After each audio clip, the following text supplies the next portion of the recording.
निवडणूक आयोगाच्या जो बेजबाबदार कारभार, मतचोरी, मतांमधला घोळ, निवडणुकांमधला गैरव्यवहार ह्या सगळ्यांच्या बाबतीतला सत्याचा मोर्चा, लोकांना सत्य कळावं आणि असत्य जनतेसमोर जावं यासाठी विरोधी पक्षाने, मग त्यात महाविकास आघाडीचे सर्व पक्ष, महाराष्ट्र नवनिर्माण सेना आणि जे ह्या सगळ्या गोष्टींच्या विरोधात आहेत ते सगळे मतदार देखील ह्या मोर्चात सामील होतील। हा मोर्चा दुपारी 1 वाजता फॅशन स्ट्रीट येथून सुरू होईल आणि मेट्रो सिनेमा मार्गे हा मुंबई महानगरपालिकेच्या प्रवेशद्वाराजवळ थांबेल। या मोर्चाला महाविकास आघाडीतील सर्व प्रमुख नेते, त्याचबरोबर महाराष्ट्र नवनिर्माण सेनेचे अध्यक्ष राज ठाकरे, हे डाव्या पक्षाचे सगळे प्रमुख नेते हे सगळे उपस्थित असतील आणि ते मोर्चाला मार्गदर्शन करतील। या मोर्चाला लाखोच्या संख्येने लोक येतील अशी अपेक्षा आहे आणि याचबरोबर केवळ राजकीय पक्ष नाही तर त्याचबरोबर ज्यांना आपलं मत चोरीला गेलंय असं वाटतंय आणि ज्या चुकीच्या मतांवरती हे सरकार बसलंय असं वाटतंय, असे लोक देखील या मोर्चामध्ये सहभागी होतील। या मोर्चाच्या संदर्भामध्ये आम्ही पोलिसांना भेटलोय, त्यांच्याकडनं आवश्यक त्या सूचना घेतलेल्या आहेत। मोर्चाचे रूट आम्ही प्रसिद्धीकरता आपल्याकडे दिलेले आहेत। आम्ही QR कोड उद्या आपल्याकडे पाठवतो, जेणेकरून येणाऱ्या लोकांची सगळी व्यवस्था होईल। जे लोक मुंबईकडनं येणारे आहेत त्यांच्या 2 मार्गांवरनं येणाऱ्या लोकांची व्यवस्था, वाहन व्यवस्था दोन्ही बाजूला केलेली आहे। त्याच्यासाठीचा आमचा हा रूट आम्ही तयार केला आहे आणि हा रूट आपल्याकडे पाठवायची आम्ही व्यवस्था करतो, त्याची कॉपी आपल्याला द्यायची व्यवस्था करतो। मोर्चा अतिशय शांततेने पार पडेल आणि ह्या मोर्चामध्ये प्रमुख नेते पुढील सर्व या मतचोरीच्या बाबतीमध्ये किंवा हा जो काय घोळ आहे याच्यावरती पुढील आंदोलनाची दिशा हे त्या दिवशीच्या मोर्चामध्ये ठरवतील। धन्यवाद।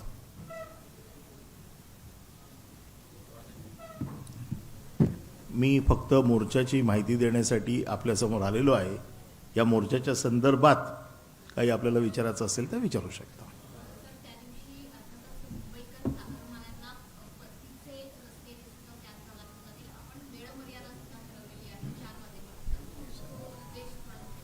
म्हणून आम्ही शनिवारी मोर्चा ठरवलेला आहे। सर्वसाधारण मुंबईकरांना त्रास होऊ नये म्हणून मोर्चा हा 1 ते 4 या दरम्यानच आहे। मला असं वाटतं ही जरी ज्या दिवशी कार्यालय बंद असली तरी जी काही कार्यालय उघडी असतील त्यांना परतीला कोणाला त्रास होणार नाही याची काळजी आम्ही घेतलेली आहे। नेत्यांची भाषणं त्यावेळेला जाहीर केली जातील, परंतु आता एवढं सांगतोय की सगळे प्रमुख नेते या मोर्चाला उपस्थित असतील। हो, शरद पवार साहेब उपस्थित राहतील।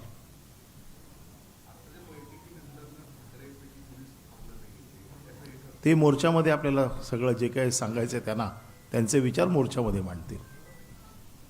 ही मीटिंग जी होती ही मोर्चाच्या प्लॅनिंगची मीटिंग होती, प्रेस कॉन्फरन्स नव्हती, त्यामुळे प्रेस कॉन्फरन्सची जबाबदारी नाही। आपण जो प्रश्न विचारत आहात की ठाकरे कुटुंबीय उपस्थित नाही, तर ही प्रेस कॉन्फरन्स नव्हती। ही मोर्चा कसा, कुठनं, काय विषय कसे घ्यायचे याच्या संबंधात चर्चा करण्यासाठीची मीटिंग होती। कारण का आता आम्ही डायरेक्ट सगळे 1 तारखेला भेटणार आहोत आणि मग मोर्चाची माहिती तुम्ही जाऊन खाली द्या असं काही प्रमुख नेत्यांवरती जबाबदारी टाकण्यात आली आणि त्याप्रमाणे अनिल परब आणि सगळे आम्ही इथे आलेलो आहोत आणि आपल्याला माहिती देतो।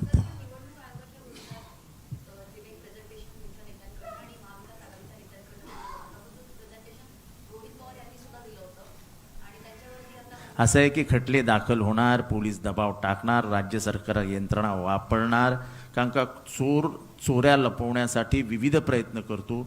चोराच्या चोऱ्या पकडल्या गेल्यामुळे घाबरलेलं राज्य सरकार हे सगळ्याचा अवलंब करणार, त्यामुळे रोहितला घाबरवण्यासाठी हे प्रकार केला गेला आहे। अशा प्रकारचे प्रेझेंटेशन तुम्ही काय कोर्टात, तुम्ही काय जेलमध्ये काय फाशी देणार आहात काय? हा देश गांधींचा आहे हो. गांधी, नेहरू, भगतसिंगांचा देश आहे. फाशीला घाबरून, फाशीला आणि जेलला घाबरले असते तर ब्रिटिश गेले नसते या देशातनं. त्यामुळे असे काही कोणाला घाबरण्यासाठी रोहित पवार वगैरे घाबरणाऱ्यातली माणसं नाहीत. बिंदास नडतात, बिंदास खेळतायत.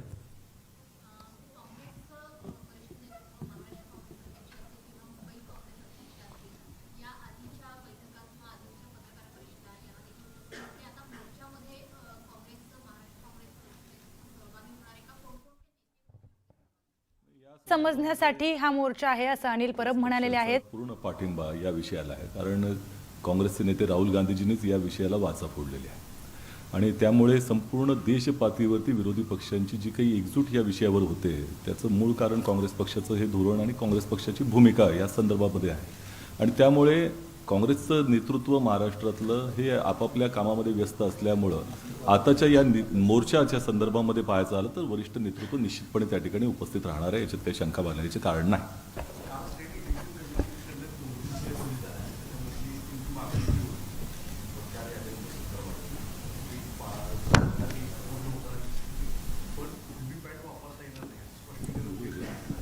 दोनच विषय याच्यामध्ये असं आहे की आम्ही देखील या सगळ्या गोष्टींचा बारकाईने अभ्यास करतो आहे. आमच्या ज्या मागण्या आहेत, आमची अतिशय स्पष्ट मागणी आहे की मतदार यादीमधला घोळ दुरुस्त करावा. आम्ही जे काही आक्षेप नोंदवलेले आहेत, या आक्षेपावरती आम्हाला जो न्याय आम्ही मागितलेला आहे तो आम्हाला मिळाला पाहिजे. आता हे जे काल चोक्लिंगम साहेबांनी जे काही सांगितलेलं आहे याचा आम्ही देखील अभ्यास बारकाईने करतो आहे. परंतु आमच्या मागण्या ज्या आहेत, हा मोर्चा आम्ही जो काढतोय या आमच्या आणि मतदाराच्या ज्या मागण्या आहेत त्याच्यासाठी काढतोय.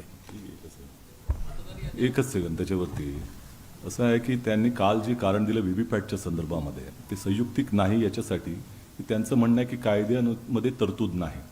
प्रश्न असा आहे की 2017 साली नांदेड वाघाळा मतदारसंघ ज्या महानगरपालिकेमध्ये एका वॉर्डामध्ये ह्याच व्हीव्हीपॅटचं टेस्टिंग करण्यात आलं होतं. त्यावेळेला कोणत्या कायद्यानं त्यांना बंधन घातलं होतं हा मूळ मुद्दा आहे. त्यामुळे राज्य निवडणूक आयोग ज्या पद्धतीनं आता सांगत आहे त्याला काही आधार नाही आहे. जाणीवपूर्वक अशा पद्धतीचं एक चित्र निर्माण केलं जाते असं आमचं म्हणणं आहे. मला वाटतं ह्या सगळ्या विषयावरती आम्हाला मोर्चाचं जे काही मार्गदर्शन करायचं होतं ते आम्ही केलेलं आहे. बाकीच्या विषयासाठी आम्ही तुम्हाला वेगळे भेटू.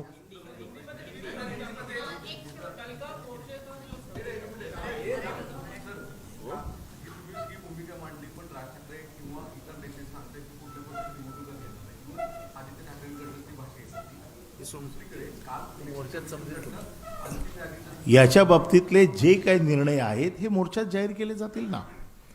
आता निर्णय जाहीर करण्यासाठीची पत्रकार परिषद नाही आहे.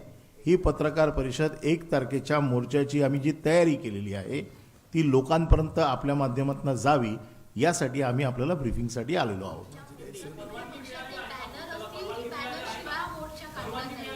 आमची पोलीस आयुक्तांबरोबर बैठक झालेली आहे. त्यांच्या समवेत सगळ्या चर्चा झालेल्या आहेत.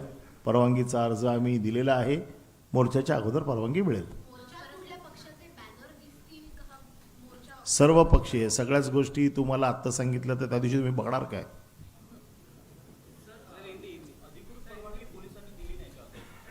पोलीस 48 तास अगोदर परवानगी देतात.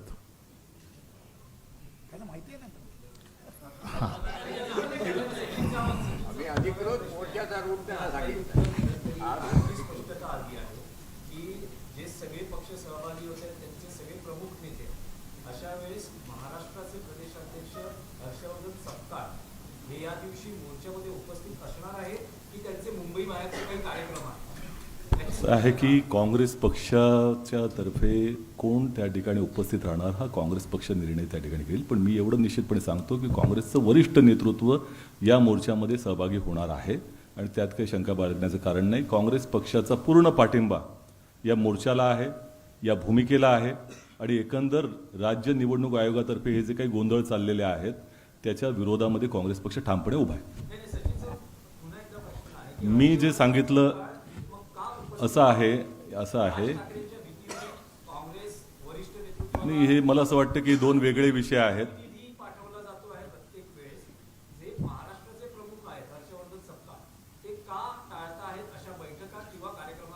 मला असं वाटतं की माध्यमांमधली चर्चा आहे. प्रश्न असा आहे की प्रत्येकाचे आमच्या नेत्यांचे दौरे ठरलेले आहेत, त्यामुळे सगळेजण मुंबईमध्ये नसल्यामुळं त्यांनी आपापले प्रतिनिधी त्या ठिकाणी पाठवलेत.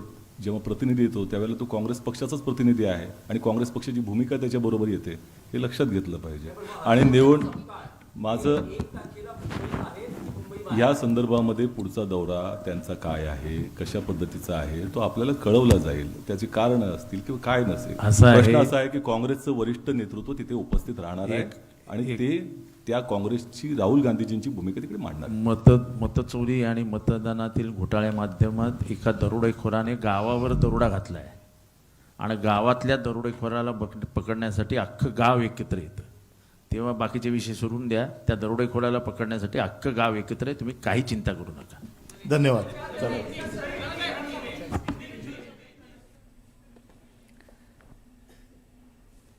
तर जनतेला सत्य समजण्यासाठी हा मोर्चा काढण्यात येतोय असं अनिल परब म्हणालेत. आणि त्याचबरोबर या संदर्भामध्ये एक मोठी बातमी की शरद पवार देखील या मोर्चामध्ये उपस्थित असणार आहेत, त्या मोर्चामध्ये सहभागी होणार आहेत. शरद पवार मोर्चाला उपस्थित राहणार आहेत असं अनिल परब म्हणालेत. त्याचबरोबर मुंबईकरांना त्रास होऊ नये म्हणून 1 ते 4 या वेळेमध्ये हा मोर्चा ठेवण्यात आलेला आहे असं अनिल परब यांच्याकडून सांगण्यात आलंय. त्याचबरोबर काँग्रेसचे प्रदेशाध्यक्ष या मोर्चाला उपस्थित राहणार का असा प्रश्न जेव्हा विचारण्यात आला तेव्हा अनिल परब यांच्याकडून आणि सावंत यांच्याकडून हे सांगण्यात आलंय की काँग्रेसकडून कोण उपस्थित राहणार याचा निर्णय काँग्रेस घेईल, पण हा सर्वपक्षीय म्हणजे विरोधकांचा जो काही सर्वपक्षीय महाविकास आघाडी आणि मनसे यांचा हा मोर्चा आहे, त्यामुळे काँग्रेसचे वरिष्ठ नेतृत्व या मोर्चाला उपस्थित असेल. पण नेमकं कुठला नेता, कुठले वरिष्ठ नेते या मोर्चाला उपस्थित असतील हे काँग्रेस ठरवतील.